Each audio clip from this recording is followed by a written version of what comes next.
Hai semuanya, kembali lagi dengan saya Diana Febrianti dengan NPM A1J021020 dari kelas 2B Pendidikan Non-Formal.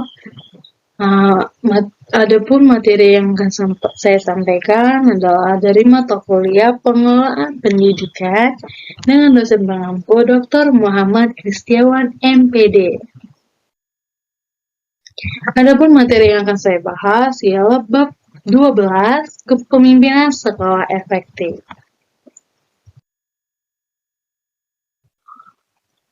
Yang A itu ada konsep kepemimpinan. Kepemimpinan adalah kemampuan atau usaha seseorang untuk bisa menggerakkan seseorang atau tim maupun kelompok agar mau bekerja sama, melaksanakan tugas yang telah diberikan kepadanya, dan mampu mendorong orang atau karyawan untuk berbuat hal yang positif dan meminimalisir perilaku negatif, serta mampu mengembangkan dan memanfaatkan kompetensi atau sumber daya yang ada di dalam sebuah organisasi untuk mencapai tujuan secara efektif dan efisien. Yang B itu ada faktor yang mempengaruhi perilaku kepemimpinan. Yang pertama itu ada faktor internal, merupakan faktor yang berasal dari dalam diri pemimpin itu sendiri. Yang kedua ada faktor yang berasal dari kelompok yang dipimpin, keadaan kelompok. Yang ketiga ada faktor lembaga yang dipimpin. Yang keempat ada faktor legal. Dan yang kelima, faktor lingkungan sosial. Materi selanjutnya ada C, teori kepemimpinan, yang dibagi menjadi 5 teori. Yang pertama itu ada teori orang terbuka atau Grandman Theory. Yang kedua ada teori lingkungan atau Environmental Theory. Yang ketiga ada teori pribadi dan situasi atau Personal Situation Theory. Dan yang keempat ada teori interaksi dan harapan atau Interaction Expectation Theory. Dan yang kelima ada teori humanistik. Materi selanjutnya ada D, syarat dan prinsip kepemimpinan pendidikan. Yang pertama itu ada memiliki kemampuan yang lebih tinggi daripada orang-orang yang dipimpinnya dalam bidang pendidikan. Yang kedua, memiliki keinginan yang terus-menerus untuk belajar menyesuaikan kemampuan dengan perkembangan dan tujuan organisasi yang dipimpinnya. Dan yang ketiga, ada kemampuan personalitas kepemimpinan pendidikan. Dan yang materi selanjutnya ada E, fungsi kepemimpinan, yang dibagi menjadi 5 bagian.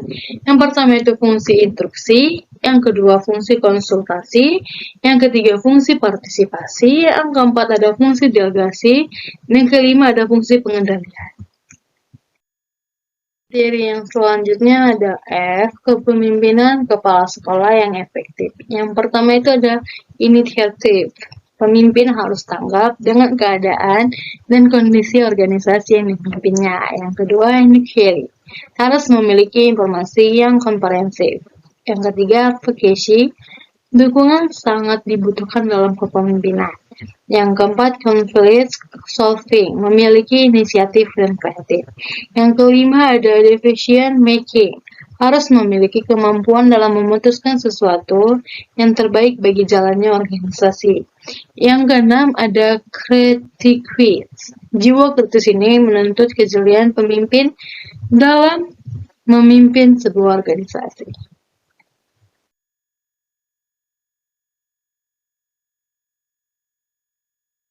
Materi yang selanjutnya itu ada G, kunci sukses kepemimpinan. Yang pertama itu ada semangat kerja, yang kedua kejujuran dan integrasi pribadi, yang ketiga kepemimpinan dan motivasi, dan yang keempat kepercayaan diri. Dan yang kelima kemampuan kognitif. Yang keenam pengetahuan bidang bisnis. Dan yang ketujuh kreativitas. Dan yang ke-8 fleksibilitas.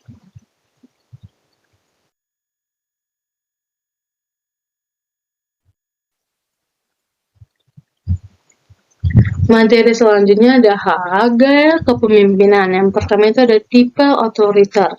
Merupakan pemimpin yang membuat keputusan sendiri karena kekuasaan terpusatkan dalam diri atau satu orang yang memikul tanggung jawab dan wewenang penuh. Yang kedua itu ada demokratis.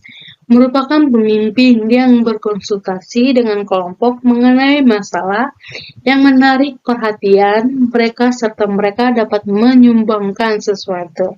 Tipe ini merupakan kebalikan dari tipe yang pertama. Nah, yang ketiga itu ada kendali bebas atau laissez-faire. Merupakan pemimpin memberi kekuasaan pada bawahan, kelompok dapat mengembangkan sasarannya sendiri dan memecahkan masalahnya sendiri. Pengarahan tidak ada atau hanya sedikit. Pada tipe ini, pemimpin seperti tidak melakukan fungsi kepemimpinan yang sifat kepemimpinannya tidak tampak. Dan yang keempat dan terakhir, tipe pseudo-demokratis. Tipe ini disebut juga dengan tipe demokratis semu. Seorang pemimpin yang mempunyai tipe ini hanya nampaknya saja yang demokratis, padahal sebenarnya tindakannya bersifat otoriter dan absolut.